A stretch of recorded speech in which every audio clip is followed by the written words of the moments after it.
జరగండి. ప్రియమైన దేవ మీకు వందనాలు. ఈరోజు మేమందరం కూడా ఈ విధంగా ఆన్లైన్లో కలుసుకోవడానికి మీరు సహాయం చేశారు.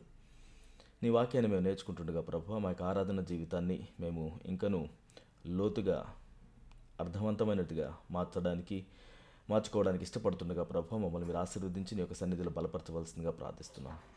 మీరు మాతో మాట్లాడుతూ నడిపించవలసిందిగా మమ్మల్ని మీకు అప్పగించుకుంటూ, ముందున్న సమయాన్ని మీ చేతులకు అప్పగించుకుంటూ, కూడి వచ్చినటువంటి ప్రతి ఒక్కరిని మీరు ఆశీర్వదించవలసిందిగా, ఈ మాటలు విరుచున్న ప్రతి ఒక్కరిని కూడా మీరు ఆశీర్వదించవలసిందిగాను, వారి యొక్క ఆత్మీయ జీవితంలో ముందుకు నడిపించవలసిందిగా ప్రార్థిస్తూ యేసుక్రీస్తు నామములో ప్రార్థించి అడిగి వేడుకొనుచున్నాం తండ్రి. ఆమేన్. Very well. ఈ వర్షిపర్స్ మీట్ అనేటువంటిది మనం ఎవ్రీ వీక్ చేస్తున్నాం. ఎవ్రీ వెనస్డే ఈవినింగ్ 6 o'clockకి మనం దీన్ని చేస్తున్నాం. మీరందరూ దాన్ని నోటీస్ చేయాలని చెప్పేసి ఆశపడుతున్నాను. మోస్ట్ పాసిబిలీ ఇదే లింక్ని మనం యూజ్ చేస్తున్నాం కాబట్టి షార్ప్ అదే టైంకి మీరు అందరూ కూడా జాయిన్ అవ్వచ్చు. ఈరోజు ఆరాధన గురించి మనం నేర్చుకునేటువంటి అంశం, ఆరాధన అనేటువంటిది ఒబీడియన్స్ మరియు సాక్రిఫైస్తో కూడినటువంటిది అనే విషయాల గురించి మనం ధ్యానించబోతున్నాం. ఆరాధన గురించి, ఒబీడియన్స్ మరియు సాక్రిఫైస్. ఆరాధన గురించి నేర్చుకోవడం అనేటువంటిది చాలాసార్లు ఎలా ఉంటుందంటే, సంగీతం గురించో, పాటల గురించో, పాటలు పాడడం గురించో, ఎలా ప్రజెంట్ చేయడం గురించో నేర్చుకోవాలి అని అనుకుంటూ ఉంటాం. మంచి విషయమే. స్కిల్ బిల్డింగ్ అనేటువంటిది, రమ్యంగా పాడడం, రమ్యంగా వాయించడం, దేవుణ్ణి మన యొక్క బెస్ట్ తోటి దేవుని స్తుతించడం, ఆరాధించడం అనేది చాలా గొప్ప విషయం. అయితే ఆరాధన దానికంటే లోతైంది మనం గుర్తుపెట్టుకోవడానికి ప్రయత్నిస్తున్నాం. దాన్ని అర్థం చేసుకోవడానికి, వాక్యం ఆరాధన గురించి ఏం చెప్పిందో గుర్తించడానికి మనం ప్రయత్నిస్తున్నాం. సో క్షుణ్ణంగా దాన్ని వినడానికి, అర్థం చేసుకోవడానికి ప్రయత్నించండి. ఒకవేళ చివరిలో మీరు ఏదైనా అడగాలి అని అంటే కొంత సమయం ఇవ్వబడుతుంది. ఖచ్చితంగా దాని గురించి మనం మాట్లాడుకుందాం. Worship as obedience and sacrifice. దీని విషయంలో బైబిల్ నుంచి చాలామంది ఎగ్జాంపుల్స్ విషయంలో ఈ అంశం గురించి మనం నేర్చుకోవాల్సిన అంశం ఉంది. ఆరాధన అనేటువంటిది వాయిద్యాల ద్వారానో, పాటల ద్వారానో కనపడలేదు, కానీ ఆరాధన అనేటువంటిది ఒక వ్యక్తి జీవితం యొక్క లోబడేటువంటి విషయంలో, దేవునికి అర్పగించుకునేటువంటి విషయంలో ఆరాధనను కనపరచడాన్ని మనం తరచుగా చూస్తాం, పదే పదే చూస్తాం. ఈరోజు మన యొక్క ధ్యానాంశంలో భాగంగా నేను అబ్రహాము గారి యొక్క జీవితాన్ని, ఒక సంఘటన నుంచి ఆరాధన గురించినటువంటి విషయాలను మనం నేర్చుకోవాలని చెప్పేసి ఆశపడుతున్నాను. అబ్రహాము, ఆదికాండం 22, ఇందాక మనం తీసినటువంటి అదే అధ్యాయం దగ్గరకు మనం వెళదాం. ఈరోజు ఆ అధ్యాయంలో నుంచే కొన్ని విషయాలను మనం ఏరుకోవడానికి ప్రయత్నించుదాం. వెండిని వెతికినట్లుగా, దాచబడిన ధనాన్ని వెతికినట్లుగా మనం ఆ దేవుని వాక్యంలో నుంచి కొన్ని విషయాలని గ్లీన్ చేసుకోవడానికి, ఏరుకోవడానికి మనం ప్రయత్నించుదాం. ఒక పంట పొలాల్లో కనుక రూతు వెళ్ళి అక్కడ ఆ పరిగెను ఏరుకున్నట్టుగా దేవుని యొక్క వాక్యంలో ఎక్కడ ఏముంది, ఎక్కడ ఏ అంశం ఉంది అని గుర్తించి నేర్చుకోవడం అనేది మనం అలవాటు చేసుకుందాం. అబ్రహాం యొక్క జీవితంలో నుంచి ఆదికాండం 22వ అధ్యాయం ఒక పర్టికులర్గా ఏదైతే అంశము అబ్రహాముని విశ్వాసులకు తండ్రిగా స్థిరపరిచిందో, విశ్వాస జీవితంలో ఎంతో ఎత్తుకు ఎదిగేలా చేసిందో, ఆ సంఘటన గురించి మనం ధ్యానించుకుంటూ ముందుకు వెళదాం. ఈ అబ్రహాం జీవితంలో దేవుడు ఆయన్ని ఒక కుటుంబంగా ఎన్నుకున్నాడు. ఆదికాండంలో మనం చూస్తే 50 అధ్యాయాల్లో మొట్టమొదటి 11 అధ్యాయాలు మనకి ప్రపంచమంతటి గురించి తెలియజేస్తే, 12వ అధ్యాయం నుంచి ఒక కుటుంబం గురించి పూర్తి వివరణ ఇస్తూ ముందుకు సాగడం మనం చూస్తాం. అది అబ్రహాం కుటుంబం. దేవుడు అబ్రహాం కుటుంబాన్ని ఎన్నుకొని దానిలో నుండి మెస్సాయాగా యేసుక్రీస్తుని తీసుకురావడం వరకు కూడా ఒక పర్టికులర్ డిజైన్ని ఉపయోగించుకుంటూ, వారి మీద శ్రద్ధ చూపించి, వారికి వాగ్దానం చేసి, కవెనెంట్ చేస్తూ, నిబంధనలతోటి వారిని ముందుకు నడిపించడం మనం చూస్తాం. ఈ అబ్రహాం జీవితంలో దేవుడు ఎట్లాంటి వాడో మనం గుర్తించేటువంటి అనేక సందర్భాలు ఉంటాయి. కొంతకాలం గడిచిన తర్వాత అబ్రహాంకి ఉన్నటువంటి లోటు, ఏదైతే తన జీవితంలో కుమారుడు లేడు, పిల్లలు లేరు అనేటువంటి లోటు ఉందో, ఆ లోటుకు సంబంధించినటువంటి విషయంలో అబ్రహాము దేవుణ్ణి అడిగినప్పుడు దేవుడు దాన్ని ఇస్తానని చెప్పాడు. కానీ ఎప్పుడు ఏంటి అనేది తెలియదు. కానీ ఎట్టకేలకు చాలా కాలం తర్వాత 100 సంవత్సరాల వయసులో దేవుడు ఒక కుమారుడిని అనుగ్రహిస్తే ఎంతగానో ఆనందించారు. నవ్వు అనే అర్థం వచ్చేటువంటి పేరు శారా గారు తన కుమారుడైనటువంటి ఇస్సాకుకు పెట్టడం జరిగింది. ఇస్సాకు బాగా పెరిగి పెద్దవాడు అవుతున్నటువంటి ఆ సందర్భంలో దేవుడు అబ్రహామును చూశాడు. అబ్రహాము ఎంతగానో ప్రేమించేటువంటి తన కుమారుడిని చూశాడు. ఆయన అన్నటువంటి మాట ఇన్ చాప్టర్ 22 verse 1, ఆ సంగతులు జరిగిన తర్వాత దేవుడు అబ్రహామును పరిశోధించెను. దేవుడు పరిశోధించడం ప్రారంభించారు. మీలో ఎప్పుడైనా దేవా నన్ను పరిశోధించనని ప్రార్థన చేశారా?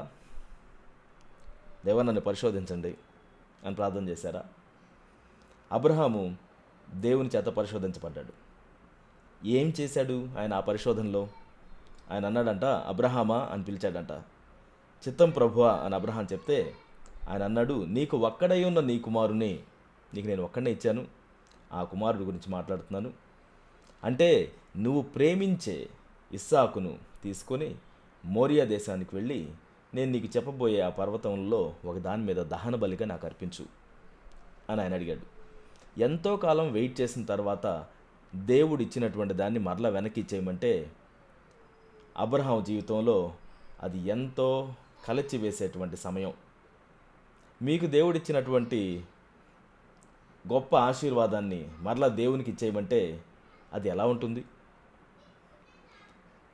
ఈ మధ్యకాలంలో మనకు దేవుడు ఏదన్నా ఇస్తే అది జాబ్ అవనివ్వండి, లేకపోతే ఏదైనా ఒక ఘనత కానివ్వండి, వాటిని మరలా దేవునికి ఇచ్చేయాలి అని అంటే ఎంతో కష్టసాధ్యం. చాలాసార్లు ఆయన వద్దకు రాలేకుండా ఉండడానికి అవే పెద్ద కారణాలుగా మనం చెప్పుకుంటూ ఉంటాం. నాకు ఉన్నటువంటి జాబ్, ఆ సమయం, నా పేరేమైపోతుందో అని కొంతమంది దేవునికి ఇచ్చేటువంటి సమయాన్ని పక్కన పెట్టేయడం మనం చూస్తూ ఉంటాం. అవి దేవుడు ఇచ్చినవే, దేవుడి నుంచి వచ్చినవే, కానీ ఒకవేళ వాటిని ఇచ్చేయమంటే చాలా కష్టం అవుతుంది. ఎన్నో అంశాలు మన మనసులో తిరుగుతూ ఉంటాయి. ఆ రోజు అబ్రహాముని తన కుమారుడిని ఇచ్చేయండి, అది కూడా దహన బలిగా ఇచ్చేయండి, చంపి ఇచ్చేసేయండి అనేటువంటి ఒక కఠినమైనటువంటి నిర్ణయం తీసుకోవాల్సి వస్తే అబ్రహాము ఎలా ప్రవర్తించాడు అనేటువంటి ఆ యొక్క వృత్తాంతంలో నుంచి ఒక 2-3 విషయాలను మాత్రం నేర్చుకుందాం ఈరోజు. చాలా గొప్ప సత్యాలతో కూడినటువంటి వృత్తాంతం ఇది. వాటిలో number 1, Abraham's worship through obedience. Abraham దేవునిని ఆరాధించేటువంటి విషయంలో దేవునికి లోబడి ఆరాధించాడు. ఎటువంటి లోబడ్డాడు, ఏ విధంగా విధేయతను చూపించాడు అనే విషయాన్ని మనం దీనిలో గమనించుదాం. విధేయతతో కూడినటువంటి అబ్రహాము ఆరాధన. 22వ అధ్యాయము 2వ వచనం, నీకు ఒక్కడై ఉన్న నీ కుమారుణ్ణి అనగా నీవు ప్రేమించు ఇస్సాకును తీసుకొని మోరియా దేశమునకు వెళ్ళి అక్కడ నేను నీతో చెప్పబోవు పర్వతములలో ఒకదాని మీద దహన బలిగా అతని నర్పించుమని చెప్పెను. ఇక్కడ అబ్రహాము దేవుడు ఆజ్ఞాపించినటువంటి ఆజ్ఞను శిరస వహించడానికి ఆయన వెనకాడలేదు.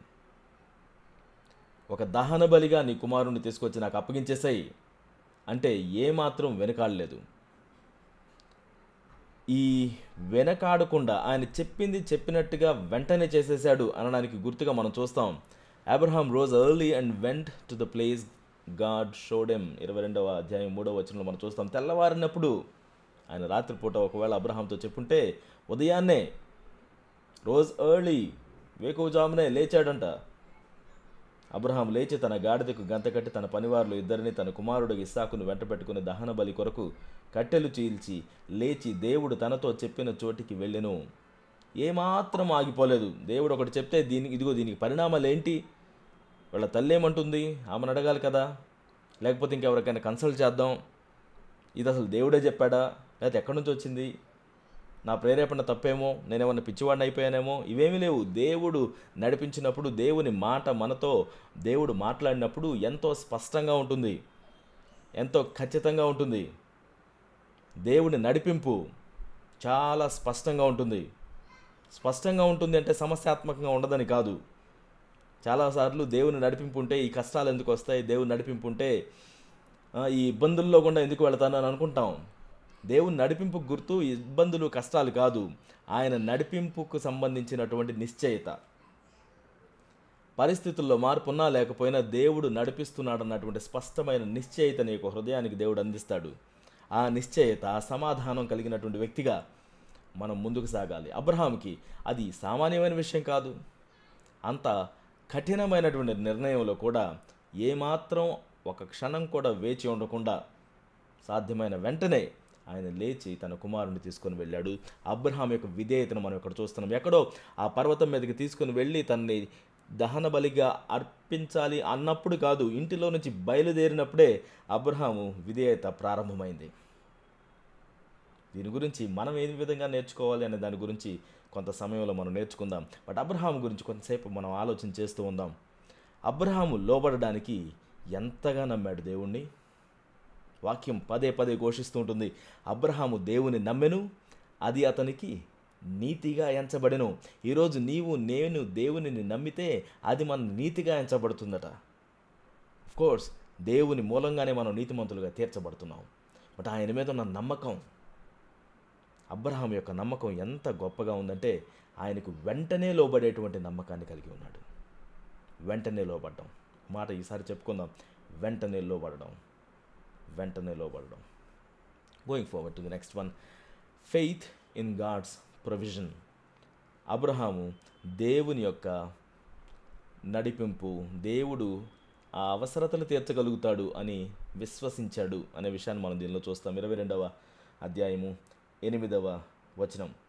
అబ్రహాం అంటున్నాడు, నా కుమారుడా, దేవుడే దహన బలికి గొర్రె పిల్లను చూచుకొనునని చెప్పెను. ఇస్సాకుకు డౌట్ వచ్చింది, అన్నీ తీసుకొని వస్తున్నారు, బాగానే ఉంది, గొర్రె పిల్లేది, ఎవరిని మనం దహన బలిగా ఇవ్వబోతున్నాం, గొర్రెపిల్ల ఏది? దేవుడే చూసుకుంటాడు. ఏంటి అబ్రహాం గారు, దేవుడే చూసుకుంటాడేంటి? నువ్వు ఇస్సాకుని కదా బలిగా ఇవ్వబోతుంది, నిన్నే బలిగా ఇవ్వబోతున్నాను నాయన అని చెప్పి పట్టుకొని ఏడవాలి కదా, లేకపోతే సైలెంట్గా ఉంటావేమో.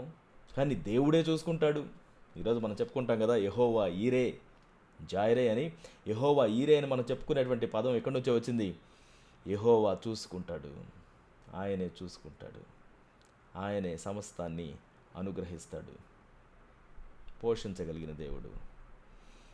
అబ్రహాం నమ్మాడు, God himself will provide the lamp. దేవుడే ప్రొవైడ్ చేస్తాడు. ఎప్పుడు ఏంటి తెలీదు, బట్ దేవుడే ప్రొవైడ్ చేస్తాడు. His worship was built on a deep trust that God would provide. దేవుడు ప్రొవైడ్ చేస్తాడు అని పూర్ణమైన నమ్మకంతో ఉన్నటువంటి విశ్వాసాన్ని మనం చూస్తున్నాం. Even in this hard moment, worship is more than just singing or rituals. It involves trusting God even in difficult times, believing that he is able to provide. మన పరిస్థితులు ఏ విధంగా ఉన్నప్పటికీ కూడా దేవుడు పోషించగలుగుతాడు, సహాయం చేయగలుగుతాడు, ఆయన చూసుకుంటాడు అని ఆయన మీద పూర్తి నమ్మకంతో మనం ఉండడం ఆరాధనలో భాగమవుతుంది. పాటలు పాడడం, ఒక సాంప్రదాయబద్ధంగా ప్రార్థనకు ముందుగా 4 పాటలు పాడుకోవడం, దానిని మాత్రమే మనం ఆరాధనగా పరిగణించడం లేదు. కానీ నా పరిస్థితులు ఎలా ఉన్నా నా దేవునికి సమస్తం సాధ్యం, నా దేవుడు ఇవ్వగలుగుతాడు, నా దేవుడు చూచుకుంటాడు, ఆయన నా పక్షాన ఉన్నాడు, ఆయన చెప్పింది కఠినంగా నాకు అనిపించినా, నా పరిస్థితులు ఎందుకున్నాయో నాకు ఈ విధంగా తెలియకపోయినప్పటికీ కూడా నా దేవుడు సమర్థుడు, ఆయన ఇచ్చేటువంటి వాడు, ఆయన పోషించేటువంటి వాడు, ఆయన సమకూర్చేటువంటి వాడు, యెహోవా ఈరే అనేంత నమ్మకాన్ని కలిగినటువంటి వ్యక్తి తన జీవితాన్నే ఆరాధనగా చూపిస్తున్నాడు. మూడవదిగా, sacrifice as an act of worship. ఆరాధన అంటే సాక్రిఫైస్తో చూపించేటువంటిది అని మనం ఇక్కడ నేర్చుకోవాలి. సాక్రిఫైస్తో చూపిస్తున్నాం. హౌ? 22వ అధ్యాయం 10 నుంచి 12 వచనాలు. అప్పుడు అబ్రహాము తన కుమారుని వధించుటకు తన చెయ్యి చాపి కత్తి పట్టుకొనగా యెహోవా దూత పరలోకము నుండి అబ్రహామా అబ్రహామా అని పిలిచెను. అందుకతడు చిత్తము ప్రభువా అనెను. అప్పుడు ఆయన, ఆ చిన్నవాని మీద చెయ్యి వేయకుము, అతనినేమియూ చేయకుము, నీకు ఒక్కడై ఉన్న నీ కుమారుని నాకియ్య వెనుక తీయలేదు గనుక నీవు దేవునికి భయపడువాడవని ఇందువలన నాకు కనబడుచున్నదనెను. ఏం చేశాడు అబ్రహాం? ఏమాత్రం వెనక తిరగలేదట. వెనకకి తిరిగి ఎక్కడి నుంచి వస్తుంది అబ్బా, గొర్రెపిల్ల ఎక్కడి నుంచి వస్తుంది అని వెతకలేదట. Abraham was willing to sacrifice what was most precious to him, showing that worship sometimes requires giving up what he hold dear to honor God. తనకు బాగా ప్రేమించినటువంటి విషయాన్ని, వ్యక్తిని దేవునికి అప్పగించడానికి ఏమాత్రం వెనుక తీయకుండా ఉండడం, అది త్యాగపూరితమైనటువంటి విషయం, తనకు బాగా ఇష్టమైనటువంటి విషయం, తనకు బాగా ప్రాణం కంటే మిన్నగా చూసుకునేటువంటి తన కుమారుణ్ణి, ఒక్కగానొక్క కుమారుణ్ణి అర్పించమంటే అది అర్పించడానికి ఏమాత్రం వెనకాడకుండా ముందుకెళ్ళాడు. ఆరాధన అనేటువంటిది త్యాగపూరితమైందని, సాక్రిఫైస్ అని, బలి అని మనం ఇక్కడ గమనిస్తున్నాం. రోమీయులకు రాసిన పత్రిక 12వ అధ్యాయం 1వ వచనం, we saw it last week also. అక్కడ మనం చూస్తాం ఒక ప్రిన్సిపల్ని, అదేంటంటే believers to offer their bodies as living sacrifices. నిజమైనటువంటి ఆరాధన ఏంటి అంటే సజీవ యాగంగా తమ శరీరాలను దేవునికి సమర్పించుకోవడం గురించి మనం చూస్తాం. ఇట్టి సేవ మీకు యుక్తమైనది అని చదువుతాం. మన ఆరాధన దేవునికి సమర్పించుకోవడానికి సంబంధించింది. Dedicating your self, dedicating, sacrificing. మనకి పాత నిబంధనలో టాబర్నాకిల్ గురించి చూస్తాం. టాబర్నాకిల్లో ఉన్నటువంటి పాత్రలు ఏవి ఎక్కడ ఉండాలో అక్కడే ఉండాలి. పరిశుద్ధ స్థలంలో ఉండాల్సినవి పరిశుద్ధ స్థలంలో ఉండాలి, అతి పరిశుద్ధ స్థలంలో ఉండాల్సినవి అతి పరిశుద్ధ స్థలంలో ఉండాలి. దేనికి ఏది అప్పగించబడిందో అక్కడే అది ఉండాలి. పరిశుద్ధమైనటువంటి స్థలంలో ఉన్నటువంటి దాన్ని ఎవరైనా ముడితే వీళ్ళు కూడా పరిశుద్ధులు అవుతున్నారు. అతి పరిశుద్ధమైనటువంటి స్థలంలో ఉన్న దాన్ని ముడితే అతి పరిశుద్ధులుగా మారుతున్నారు. మనం దేవునికి అప్పగించుకున్నటువంటి వారిగా ఉండాలి. ఆ టాబర్నాకల్లో ఉన్నటువంటి వస్తువులాగా మన జీవితాన్ని దేవునికి సమర్పించుకున్నటువంటి వారిగా ఉండాలి. నా జీవితం దేవునికి అంకితం, నా జీవితం దేవుని ఘనత కోసం డిజైన్ చేయబడింది, నా జీవితం వలన దేవునికి మహిమను తీసుకొని వస్తాను అనేటువంటి తీర్మానంతో మనం ముందుకు సాగాల్సిన వారిగా మనం ఉన్నాం. ఈరోజు మనం 3 అంశాలను అనుకున్నాం. అబ్రహాము తన యొక్క జీవితం ద్వారా దేవునికి లోబడడం అనేది చూపించాడు. దేవుడే సహాయం చేస్తాడు అని ఆయన ప్రొవిజన్ మీద ఆధారపడ్డాడు. అబ్రహాము సాక్రిఫైస్ చేయడం ద్వారా దేవునికి లోబడడానికి ముందుకొచ్చాడు. నేను కత్తి తీసుకొని ఆ ఐజక్ మీదకు వెళితే దేవుడు ఆపేస్తాడేమో అనేటువంటిది లేదు అక్కడ. నేను మృతుల్లో నుంచి కూడా ఇస్సాకును మరలా పొందుకోగలుగుతాను, నా దేవుడు మృతుల్లో నుంచి కూడా లేపగలుగుతాడు అనేటువంటి నమ్మకాన్ని ప్రదర్శించాడని హెబ్రీ గ్రంథకర్త చెప్తాడు. మరణంలో నుంచి లేపాడు అని. గమనించండి, దేవునికి మనం అప్పగించుకునేది ఏదో ఒక టెక్నిక్తో వచ్చేది కాదు, మనం వాయించేటువంటి ఒక గొప్ప సెట్ లిస్ట్తో ఏర్పడేది కాదు. దేవుని యొక్క ఆరాధన అనేది మన హృదయపు లోతుల నుంచి, మనకి జీవితపు పరిస్థితుల్లో నుంచి వచ్చేదిగా ఉంటుంది. ఆయనకి అప్పగించుకోవడం, సమర్పించుకునేటువంటిది, ఆయన్ని ఆనర్ చేయడం అనేది. ఈ యొక్క లెసన్లో నుంచి మనం కొన్ని ప్రాక్టికల్ లెసన్స్ని మనం నేర్చుకోవడానికి ప్రయత్నించుదాం. Let us learn some practical lessons today. Practical steps, మన ఆరాధన ఏ విధంగా మనం లోతైన ఆరాధనగా మార్చుకోగలుగుతాం. 3 things నేను పరిచయం చేయాలనుకుంటున్నాను. Number 1, obey God in daily life. Obey God in daily life. మన అనుదిన జీవితంలో దేవునికి లోబడడానికి మనం తీర్మానం చేసుకుందాం. నేను రోజు దేవునికి లోబడతాను అని చెప్పుకుందాం ఒకసారి. అనుదినం, ఏదో వారంలో ఒకరోజు లేకపోతే ప్రార్థించుకునే సమయంలో మాత్రమే నేను దేవునికి లోబడతాను కాదు, నేను రోజు దేవునికి లోబడతాను. Just as Abraham followed God's voice without hesitation. True worship involves aligning our lives with his commands. Make worship a daily life style by obeying his word in all areas, from how you work to how you treat others. మన జీవితంలో ప్రతి విషయంలోనూ దేవునికి స్థానం కల్పించి ఆయన ఆజ్ఞలకు లోబడదాం. నేను దేవుణ్ణి ప్రేమిస్తున్నానని చెప్పేటువంటి మనం ఆయన ఆజ్ఞలకు లోబడడం ద్వారానే దాన్ని మనం చూపించగలుగుతాం. మనం ప్రతిరోజు కూడా ఏ విధంగా మనం పని చేస్తాం దగ్గర నుంచి, మనం ఏ విధంగా వ్యక్తుల్ని ట్రీట్ చేస్తున్నాం, పట్టించుకుంటున్నాం మన చుట్టుపక్కల ఉన్నటువంటి వారిని, వారు ఎలాంటి వారైనప్పటికీ కూడా అది ఆరాధనలో భాగంగా ఉంటుంది, ఆరాధనలో చూపించబడుతుంది. దేవుడు ఏం ఆజ్ఞాపించాడు? నిన్ను వలె నీ పొరుగువాన్ని ప్రేమించమని ఆయన ఆజ్ఞాపిస్తే ఆ విధంగా ప్రేమించడం ద్వారా దేవుణ్ణి మనం ఆరాధిస్తున్నాం, దేవునికి మనం లోబడుతున్నాం. దేవునికి లోబడకుండా ఏ వ్యక్తి కూడా ఆయన్ను యథార్థంగా ఆరాధించలేడు. దీని గురించి విపులంగా పోయిన వారం కూడా మనం మాట్లాడుకున్నాం. ఆత్మతోటి సత్యంతో దేవుణ్ణి ఆరాధించడం గురించి. ఈరోజు మరలా గుర్తు చేస్తున్నాను, మన జీవితం అనుదినం దేవునికి లోబడే జీవితంగా ఉండాలి. ఆయన ఏం చెప్తున్నాడు అనేది మనం నేర్చుకోవడం ఒక హెడ్ నాలెడ్జ్లో మనం పెంచుకోవడమే కాదు. మనలో చాలామంది దేవుని యొక్క వాక్యంలో ఉన్నటువంటి వచనాలను బైహార్ట్ చేసుకొని చాలా స్పష్టంగా చెప్పగలిగే వారిగా ఉండుండొచ్చు. కొంతమంది అధ్యాయాలుగా చక్కగా వల్లిస్తారు, మంచిదే. కానీ అది మన జీవితంలో కనపడగలగాలి. ఒకరినొకరు మనం ఏ విధంగా మనం మాట్లాడుకుంటున్నాం, మన మాటల్లోనూ మన చేష్టల్లోనూ ఏ విధంగా ట్రీట్ చేస్తున్నాం, మన హృదయంలో ఒకరిని గురించి ఒకరు ఏ విధంగా అనుకుంటున్నాం, వేరే వారి గురించి మనం వేరే వారితో ఎలా మాట్లాడుతున్నాం, మనం చేసే పనిని నమ్మకంగా చేస్తున్నామా, వీటన్నిటి విషయంలో ఏం చేసినా దేవునికి సేవ చేసినట్టుగా మనం చేసేవారిగా ఉండాలని పిలువబడ్డాం. వాక్యాన్ని మనం నేర్చుకునేది అందుకే, లోబడడానికి, మనం చూపించుకోవడానికి కాదు. దేవుడు మనకు చెప్తున్నటువంటి విషయాన్ని మనం జ్ఞాపకం చేసుకుందాం. ఆయన మాటలకు లోబడడం కావాలి అని ఆయన కోరుకుంటున్నాడు. ఒకడు గొప్ప సాక్రిఫైసెస్ అర్పిస్తే అది కాదు నాకు కావాల్సింది, లోబడడం, మాట వినడం కావాలి నాకు అని చెప్తారు దేవుడు. ఈరోజు మనం ఎంత గొప్ప పరిచర్య చేస్తున్న వారిమైనా, లేక ఎంత గొప్ప స్కిల్తో నింపబడిన వారిమైనా, పేరు ప్రఖ్యాతులు కలిగిన వారిమైనా, దేవుడికి లోబడడం అనేటువంటి విషయాన్ని మనం పక్కన పెడితే అదంతా బూటకపు ఆరాధనగా మిగిలిపోతుంది. Let us obey God in daily life. Going forward for the number 2. Trust God in difficult times. మనలో ఎవరైనా నేను డిఫికల్ట్ టైంలో ఎప్పుడు లేను అని చెప్పగలుగుతారా? నా జీవితంలో నేను ఇప్పటివరకు ఎప్పుడు కఠినమైన పరిస్థితుల్లో కూడా వెళ్ళలేదు అని చెప్తారా?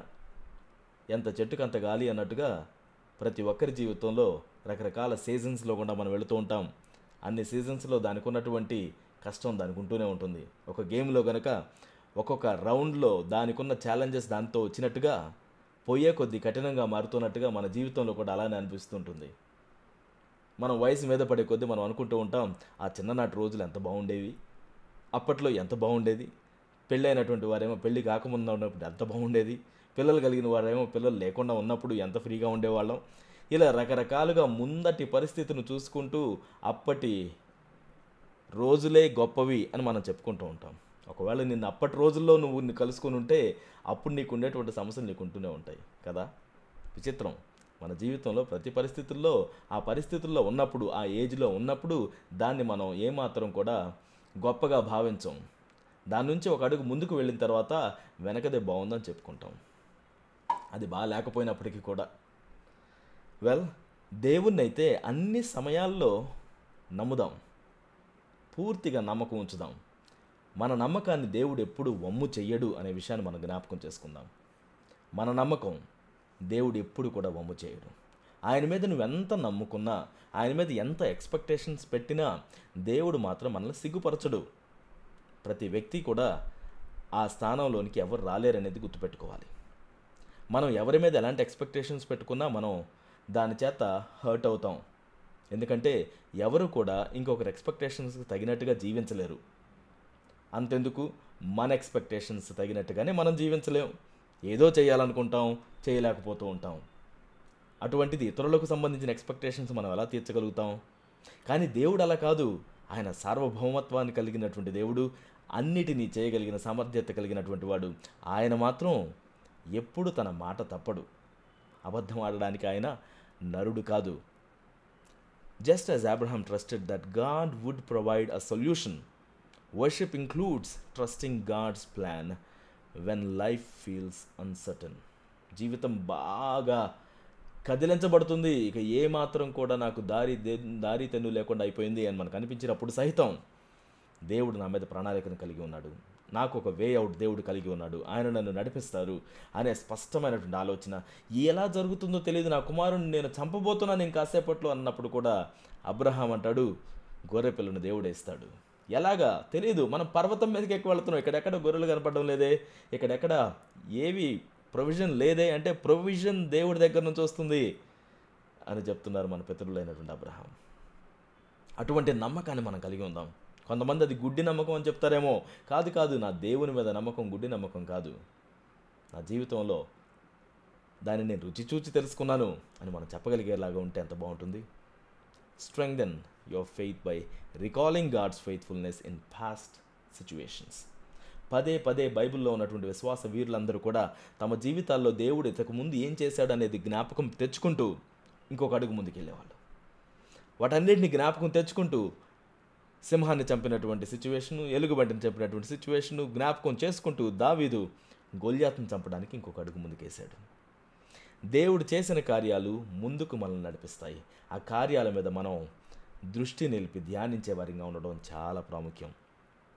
ఈరోజు నువ్వు ఎదుర్కొంటుంది చాలా కష్టంగా నీకు అనిపించవచ్చు, కానీ ఇంతకు ముందు నువ్వు ఎదుర్కొన్నటువంటి వాటిలో నుంచి నడిపించినటువంటి దేవుడు నిన్ను వదిలిపెట్టడం లేదు.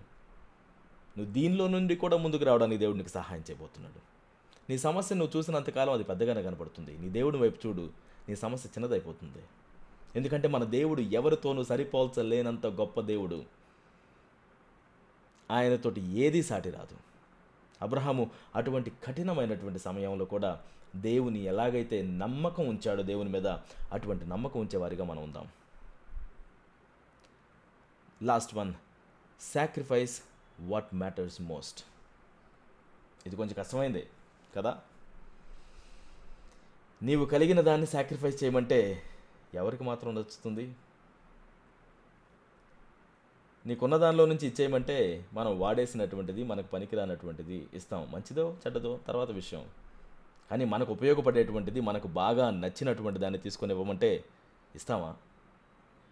Think about what you may need to give up to honour God. దేవుని గణపరిచే విధంగా నీ జీవితంలో దేన్ని ఇచ్చేయాలో నువ్వు జ్ఞాపకం చేసుకో. అది ఉదాహరణకి నీకు సమయం అయి ఉండొచ్చు, నీ హ్యాబిట్స్ అయి ఉండొచ్చు, నీ రిసోర్సెస్ అయి ఉండొచ్చు. గడిచిన వారంలో దీని గురించి విపులంగా ఇంకా మనం మాట్లాడుకున్నాం. నీకు బాగా ఇష్టమైనటువంటి ఆ సమయం ఏ సమయం? What time of the day is most meaningful to you? దాన్ని దేవునితో గడపడానికి ఇచ్చేద్దాం. What habits you like the most? దేవుణ్ణి ఆయన సన్నిధిలో గడపడం కోసం దాన్ని ఇచ్చేయడానికి మనం చూసుకోవచ్చు. ఆ సాక్రిఫిషియల్ ఇది. నీకు పెయిన్ అనిపిస్తుంది అది చేయడానికి. రిసోర్సెస్, దేవుడు నీకు ఇచ్చినటువంటి రిసోర్సెస్ని దేవుని కోసం ఖర్చు పెట్టడం, దేవుని కోసం ఇచ్చివేయడం, దేవుని నామములో ఇతరులని ఆశీర్వదించడం, ఇట్స్ పెయిన్ఫుల్. నీకు మీనింగ్ఫుల్గా లేనటువంటి దాన్ని ఇవ్వడంలా నీకు చాలా ప్రియమైనటువంటి ఆ వస్తువునో, నీకు చాలా ప్రియమైనటువంటి ఆ సంపదను నువ్వు తీసుకుని వెళ్ళేస్తున్నావు. But that is meaningful. Worship involves prioritising God above all else, which can mean letting go of things that compete with your devotion. నీవు దేవుని యొక్క ధ్యానంలోనూ, భక్తి జీవితంలోనూ, ఆధ్యాత్మిక జీవితంలోనూ నువ్వు ఎదగకుండా నిన్ను ఆటంకపరిచేటువంటి విషయాలు ఏదైతే ఉన్నాయో, ఆటంకపరుస్తున్నాయి కానీ నీకు బాగా ఇష్టమైనటువంటివి అవన్నీ, వాటి నుంచి దూరంగా రావడం చాలా అవసరం. దేవునికి అప్పగించేయడం చాలా అవసరం. సాక్రిఫైస్ చేద్దాం. నీకు ఇష్టమైనటువంటి ఆ తిండిని సాక్రిఫైస్ చేద్దాం. నీకు ఇష్టమైనటువంటి షోస్ని సాక్రిఫైస్ చేద్దాం. నీకు ఇష్టమైనటువంటి అలవాట్లని ఆధ్యాత్మికంగా ఎదగడం కోసం దేవునికి అప్పగించేసేద్దాం. ఎంతో meaningful, but I want to give it to you lord. ఎంతో మీనింగ్ఫుల్ టు మీ, ఎంతో డియర్ టు మీ, కానీ నేను నీకు అప్పగించేసేస్తాను ప్రభు. ఈరోజు నీ జీవితంలో దాదాపుగా హయ్యెస్ట్గా నువ్వు ఆలోచన చేస్తున్నటువంటి విషయాలు ఏంటి? ఏ విషయాల్లో నువ్వు సంతోషంగా ఉండటానికి ప్రయత్నిస్తున్నావు? ఏ విషయాల్లో నువ్వు ఆనందాన్ని తెచ్చుకుంటున్నావు దేవునికి మినహాయించి?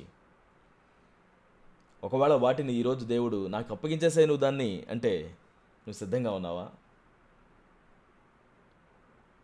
దేవుని కంటే ఎక్కువగా ఎవరిని కూడా ప్రేమించొద్దు. దేవుని కంటే ఎక్కువగా ఏ వ్యక్తిని కానివ్వండి, ఏ వస్తువుని కానివ్వండి, ఏ పొజిషన్ని కానివ్వండి ప్రేమించకండి. దేవుణ్ణి కలిగి ఉంటే మిగతా వాటన్నిటికీ కూడా విలువ ఉంటుంది, కానీ దేవుణ్ణి పక్కన పెడితే ఇక దేనికి కూడా విలువ రాదు. ప్రపంచంలో ది మోస్ట్ వండర్ఫుల్ థింగ్స్ నీ చేతిలో ఉన్న, పవర్ నీ చేతిలో ఉన్న, పేరు ప్రఖ్యాతులు నీ చేతిలో ఉన్న, if you do not have God, అవి ఏవి కూడా లేనట్టే. దేవునికి ఇచ్చివేయడానికి ఏ విషయంలో కూడా వెనకాడకుండా మనం ముందుకు వెళదాం. ఆధ్యాత్మిక జీవితంలో మనం ఎదగాలని దేవుడు ఆశపడుతున్నాడు. తనతో సమయాన్ని గడపాలని దేవుడు ఆశపడుతున్నాడు. తన మాట వినాలని దేవుడు కోరుకుంటున్నాడు. తనకు లోబడాలని దేవుడు ఆశపడుతున్నాడు. ఎందుకంటే అది మనకు మంచిది కాబట్టి. దేవునికి అది రిక్వైర్మెంట్ కాదు. He does not need our obedience. By obeying the Lord you are benefited. దేవునికి లోబడడం ద్వారా నువ్వు ఆశీర్వదించబడుతున్నావు, కానీ ఆయనకు అది అవసరమని కాదు. మన డిజైన్ అది. దేవునికి మనం లోబడితే, ఆయన ఆజ్ఞలకు లోబడితే మనం చక్కగా ఉంటాం. నా కుమారుడు ఉన్నాడు, 3 సంవత్సరాల వయసు. నేను చెప్పినటువంటి దాన్ని బట్టి, తల్లిదండ్రులుగా మేము చెప్పినటువంటి దాన్ని బట్టి వాడు ప్రవర్తిస్తే అది వాడికి మంచిది. మా కోసం చేయడం లేదు, వాని మంచి కోసమే చేస్తున్నాడు. కానీ కొన్నిసార్లు అనిపిస్తుంటుంది, ఎందుకు నన్ను ఇలా ట్రీట్ చేస్తున్నారు, అది చేయొద్దని చెప్తారు, ఇది చేయొద్దంటారు, అక్కడికి వెళ్ళొద్దంటారు, ఇక్కడికి వెళ్ళొద్దంటారు, అది పట్టుకోవద్దంటారు, ఇది పట్టుకోవద్దంటారు అని అనిపించవచ్చేమో. కానీ అది తన మంచి కోసమే కదా. తల్లిదండ్రులుగా తెలుస్తుంది కదా మనకి. దేవుడు కూడా మనల్ని ఎలా చూస్తున్నాడు? ఆయన మన తండ్రి. ఏదైనా వద్దు, పక్కన పెట్టేసేయ్ అని చెప్తే అది మనకు మంచిది కాదనే చెప్తున్నాడు. దేవుడు నిన్ను నడిపిస్తున్నాడు. దానికి నీకు నచ్చినా నచ్చకపోయినా అది నీకు నచ్చుతుందని నేను చెప్పడం లేదు. It is hard. అబ్రహాముకి ఏ కోశాన, అబ్రహామా నీకు బాగా నచ్చింది కదా దేవుడు నీకు కుమారుని సాక్రిఫైస్ చేయమంటే అంటే ఏమంటాడు? అబ్రహాం యుద్ధవీరుడు కూడా, కత్తి పట్టుకుని వచ్చేస్తాడేమో మీదకి. నచ్చింది కాదు అది, ప్రాణం పోయేటంత. నా ప్రాణాన్ని ఇచ్చేయమన్నా కూడా నేను టక్కుని ఇచ్చేసేవాడినేమో, కానీ నా కొడుకు ప్రాణం ఇవ్వమన్నాడయ్యా. ఎంత కఠినమైనటువంటి విషయం. కానీ ఒకటి గుర్తుపెట్టుకుందాం, మన దేవుడు ఎంతో మంచివాడు. మనకి ఎంత కఠినంగా అనిపించినా, ఎంత కర్కశంగా అనిపించిన దేవుని యొక్క నిర్ణయాలు, ఆయన యొక్క వాక్యం, ఆయన యొక్క ఆజ్ఞలు మనకి ఎంత కఠినంగా ఉందేంటి అని మనకు అనిపించిన సందర్భాల్లో కూడా గుర్తుపెట్టుకోవాలి, దేవుడు మంచివాడు. ఆయన మంచితనంతోటే ఇవన్నీ వచ్చాయి. అది మన మంచి కోసం జరిగాయి. ఏది కూడా ఆయన వ్యతిరేకంగా చేయాలనో, నన్ను ఇబ్బంది పెట్టాలనో కాదు, ఇంకొక అడుగు ముందుకు తీసుకుని వెళ్ళాలని. దేవుడు మనల్ని పరిశోధించినప్పుడు మనం ఇంకొక అడుగు ముందుకు వెళ్ళే విధంగా దేవుడు మనల్ని నడిపిస్తాడు. అబ్రహాం ఆ రోజు దేవునికి లోబడినప్పుడు దేవుడు ఏం చేశాడండి? ఆయన అప్పగించేశాడు. ఒక గొర్రెపిల్లను పంపించేశాడు. అక్కడ సాక్రిఫైస్ జరిగింది. కానీ అదే రోజున అబ్రహాము అనేక మందికి తండ్రిగా మారాడు. నీకు నాకు విశ్వసించిన వారందరికీ కూడా తండ్రిగా పేరు తెచ్చుకోగలిగాడు. ఎందుకంటే ఆయనకు లోబడడం ద్వారా. దానికోసం అబ్రహాం దాన్ని చేయలేదు, కానీ దేవునికి లోబడితే అంత గొప్పగా దేవుని కార్యాలు మన జీవితంలో జరుగుతాయి. దేవుణ్ణి ఆరాధించాలని కోరుకుంటున్నటువంటి మనం గుర్తుపెట్టుకుందాం, మన ఆరాధన అనుదినము మన జీవితంలో నుంచి సువాసనలాగా బయటకు వస్తుంది. మన ప్రవర్తన ద్వారా, మన మాటల ద్వారా. మన డిఫికల్ట్ టైమ్స్లో కూడా మన ఆరాధన మన దగ్గర నుంచి వెళ్ళిపోయేది కాదు. అది మన జీవితంలో నుంచి సువాసన ఇంకనూ బయటికి తీసుకొని వస్తుంటుంది. పరిస్థితుల వలన మారితే, పరిస్థితుల వలన మన యొక్క మాట, మన ఆలోచన, మన స్తుతి, ఆరాధన మారుతుంది అనంటే అది నిజమైనటువంటి ఆరాధన కాదేమో. మన పరిస్థితుల్లో కూడా నా దేవుడు నమ్మదగినవాడు, నా దేవుని నేను రుచి చూచి తెలుసుకొని ఉన్నాను, ఆయన ఎప్పుడు కూడా నాతో పాటుగా ఉన్నాడు, నా దగ్గర ఉన్నవి ఉన్నా లేకున్నా నా దేవుడు దేవుడే, ఆయన సింహాసనాసీనుడిగా ఉన్నాడు. నేను కష్టంలో ఉన్నా, ఇబ్బందుల్లో ఉన్నా, సుఖంలో ఉన్నా, ఆశీర్వాదాల్లో ఉన్నా నా దేవుడు మాత్రం సింహాసనాసీనుడిగా ఉన్నాడు. ఆయన నా జీవితానికి హీరో, నేను కాదు అన్న విషయం మనం జ్ఞాపకం చేసుకొని ఆయన మీద పూర్తిగా ఆధారపడదాం. దేవునికి ఇచ్చివేయాల్సినటువంటి సమయం వచ్చినప్పుడు ఇచ్చేసేద్దాం. అనుదినము మన బెస్ట్ థింగ్స్ ఏదైతే ఉన్నాయో ఆ దేవునికి సమర్పించేసేద్దాం. దేవుని స్థానాన్ని మాత్రం మన జీవితంలో ఏది తీసుకొని ఇవ్వకండి. దేవునితో మాట్లాడే సమయం ఇంకొకరు ఎవరన్నా తీసుకుంటూ ఉంటే ఇవ్వకండి. That's not good for you. అది ఇప్పుడు అర్థం కాకపోయినా తర్వాత అర్థమవుతుందేమో, బట్ అప్పటికి మొత్తం మిస్ అయిపోతాం. ఈరోజే దేవుని కంటే ఎక్కువగా ఇక ఎవరితోనైనా మన సమయాన్ని గడిపేవారంగా ఉంటే, దేవునికి లోబడ్డం కంటే ఎక్కువగా ఇక ఏదైనా వ్యక్తి యొక్క ఆలోచన మీద, సజెషన్స్ మీద మనం ముందుకు వెళుతూ ఉంటే, మరలా ఆ స్థానాన్ని దేవునికి ఇచ్చేద్దాం. He would like that. ఆయన స్థానాన్ని ఆయనకి ఇచ్చి, ప్రభువా నా హృదయంలో ఉన్నటువంటి రాజు నీవే, నా ప్రభువు నువ్వు, నేను నీకు లోపడాలని చెప్పేసి ఆశపడుతున్నాను. కొంత సమయాన్ని మనం కేటాయించే సమయంలో దేవుని వైపు తిరుగుదామా? చిన్న ప్రార్థన చేద్దాం. ఒకవేళ మనం అబ్రహాం యొక్క ఎగ్జాంపుల్ తోటి చూసుకుంటే ఆయనకు లోబడే వారిగా మనం ఉంటే, విధేయత చూపిస్తూ విశ్వాసంతో ఆయన మీద నమ్మకంతో ఉండి మనం సాక్రిఫిషియల్గా మన జీవితాన్ని దేవునికి అప్పగించుకోగలిగితే, ఇది ఏదో ఒక మత సంబంధమైనదిగానో, ఒక పాటలకు సంబంధించిందో, ఆదివారం చర్చికి సంబంధించిందో మాత్రంగా ఉండదు. ఎందుకంటే your worship becomes more about a relationship with God than mere rituals. దేవునితో నిజమైనటువంటి అన్యోన్య సహవాసం గురించి మన ఆరాధన తయారు చేయబడుతుంది. When we do that, it shifts from something done at church to something lived out daily. సంఘంలోనూ, ఒక మందిరంలోనూ, ఒక మీటింగ్లోనూ, ఎక్కడో జరిగేటువంటి దానికంటే కూడా దినదినము అనుదినము జరిగేటువంటి విధానంలోనికి ఇది మారుతుంది. ఈరోజు చిన్న ప్రార్థన చేద్దాం, దేవునికి అప్పగించుకుందాం. దేవా, అనుదినము నేను నిన్ను ఆరాధించే వ్యక్తిగా ఉండాలని ఆశపడుతున్నాను ప్రభువా అని మన నిర్ణయాన్ని దేవునికి తెలియచేద్దాం. ప్రార్థన చేసుకుందాం. ఒక క్షణం దేవుని వైపు తిరిగి మనం అడుగుదాం. దేవా, నీకు నేను లోబడాలని ఆశపడుతున్నాను, నాకు సహాయం చేయండి, నాకు సహాయం చేయండి. నేను నీ మీద ఆనుకోవాలని ప్రయత్నిస్తున్నాను, నాకు సహాయం చేయండి. I want to obey you.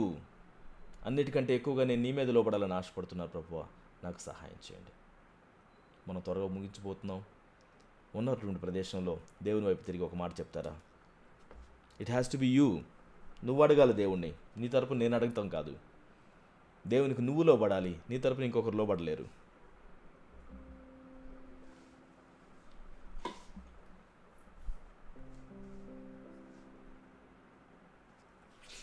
అప్పగించుకుందాం దేవునికి మనలో మనం.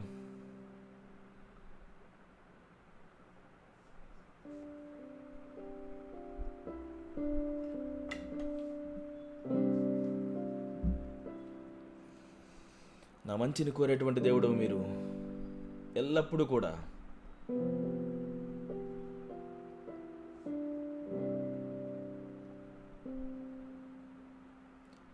నా తండ్రి నీవే, నా దేవుడవు నీవే, నా తండ్రి నీవే, నీవే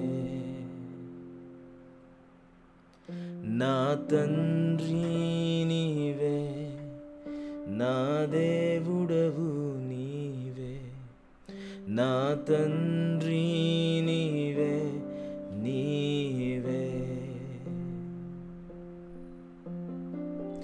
నాడుగులు తప్పటడుగులై నడచిన నా ప్రతి మార్గములో సరిచేయు నా తండ్రివి. నాడుగులు తప్పటడుగులై నడచిన నా ప్రతి మార్గములో సరిచేయు నా తండ్రివి. పగలు ఎండ దెబ్బ అయినను, రాత్రి వెనెల దెబ్బ అయినను, తగులకుండా కాచే నీ ప్రేమ. పగలు ఎండ దెబ్బ అయినను, రాత్రి వెనెల దెబ్బ అయినను, తగులకుండా కాచే నీ ప్రేమ. యేసయ్యా, యేసయ్యా, యేసయ్యా, యేసయ్యా. చెబుదామా? యేసయ్యా, యేసయ్యా, యేసయ్యా, యేసయ్యా. మహిమా ఘనత నీకే, స్తుతులు స్తోత్రం నీకే. మహిమా ఘనత నీకే, స్తుతులు స్తోత్రం నీకే. నా జీవితము ద్వారా, నా పరిస్థితుల ద్వారా నీకే మహిమ ఘనత ప్రభావాన్ని అర్పించుకుంటున్నాం ప్రభువా. మా జీవితాల్లో అందరికంటే ఎక్కువగా, అన్నిటికంటే ఎక్కువగా నిన్నే ప్రేమించేవారిగా మేము ఉండాలని ఆశపడుతున్నాం ప్రభువా. ఇదిగో దానికి విరోధంగా ఉన్న ప్రతి దానిని మా జీవితంలో నుంచి మేము త్యజించాలని ఇష్టపడుతున్నాం ప్రభువా. మాకు ఇష్టమైనటువంటి వాటిల్లో నుంచి, ఇదిగో మాకెంతో ప్రియమైనటువంటి వాటిల్లో నుంచి, అలవాట్లలో నుంచి, ఆ సమయంలో నుంచి దేవా, వాటన్నిటిని మీ సన్నిధిలోని తీసుకువచ్చి పడేయడానికి మేము ముందుకు వస్తున్నాం నాయన. ఇదిగో నీ యొక్క కార్యము జరిగేటువంటి వారిగా, నీ యొక్క కార్యం మా యొక్క జీవితాల్లో, మా ప్రాంతంలో, మా దేశంలో జరగాలని ఆ రోజు టాబర్నాకల్ కట్టడానికి ఎలాగైతే ప్రజలు వారి యొక్క జీవితంలో ఉన్న అనేక అమూల్యమైనటువంటి వాటిని తీసుకొని వచ్చారో, ఈ రోజు మా యొక్క బెస్ట్ నీ సన్నిధిలోకి తీసుకురావడానికి ఇష్టపడుతున్నాం ప్రభువా. ఎప్పుడో నా జీవితం అయిపోయిన తర్వాత నేను సేవించడం అని కాదు, కానీ నేను ఇదిగో సమయం ఉండగానే నీ తట్టు తిరిగి అయా నీ తట్టు నేను పరిచర్యలో ముందుకు సాగడానికి సహాయం చేయండి. మహిమా ఘనత నీకే, స్తుతులు స్తోత్రం నీకే, మహిమా ఘనత నీకే, యేసు రాజా స్తుతులు స్తోత్రం నీకే,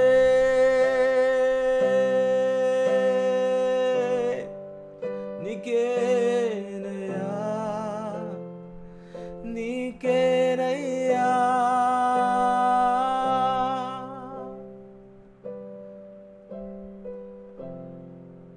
గొప్ప వాటిని జరిగించేటువంటి శక్తిమంతుడు నీ వైపు మేము చూస్తున్నాం నాయన. అయ్యా ఇదిగో మేము చేసేటువంటి పనుల ద్వారానో, పాడే పాటల ద్వారానో, ఇదిగో మేము పొందుకునేటువంటి కాంప్లిమెంట్స్ ద్వారానో మేము ఆనందించేవారిగా ఉండకుండా నీ యందు ఆనందించేవారిగా ఉండడానికి సహాయం చేయండి. నీ సహవాసంలో ఆనందించేవారిగా ఉండడానికి, దేవాని యొక్క సహచర్యాన్ని చెరిష్ చేసుకునేటువంటి వారిగా ఉండడానికి మాకు మీరు కృప చూపించండి.